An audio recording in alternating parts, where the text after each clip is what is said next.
back in October, John and I went to a performance of our choreographer's dance company, and after they finished this piece, we both looked at each other and thought, man, I think this might be the Pulse 2017 show.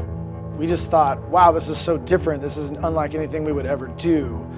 And it was really exciting, like, can this be a show? It would be such a fun challenge to do something that people aren't expecting, and to kind of keep this theatrical thing we've been doing over the past couple years alive, but going in a completely different direction than 2016 show, Brother. We were able to meet up and talk a few times with the director of the company who did the original piece. When he came in, it was great to have his vision of how he originally imagined the choreography and how he was able to translate that to our characters and the drummers especially, so they could really see someone who had the original vision. This was essentially like writing a horror movie soundtrack. John had already had the picture envisioned in his head, and I was like, all right, you're the director, I'm the composer, let's sit down and spot music for this film.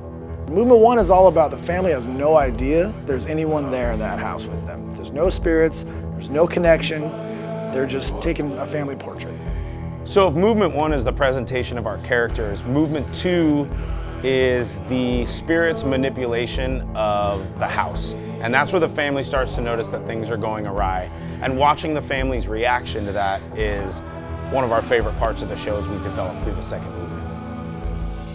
So in part 3 of the show, we are left with just the daughter on the floor, and the interaction with the spirits is pretty much the main event.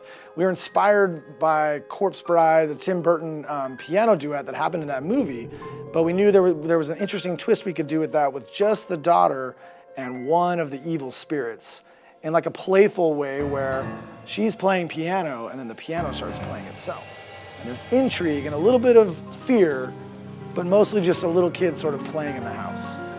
When we decided which direction we wanted the show to end, the last thing we really wanted to do was make sure that the family was happily ever after. So as the Alanis Morissette chart goes deeper and deeper, when we finally hit full nuclear, we have a reveal of our father figure, and he is quite transformed. You'll see that transformation, it's very visible.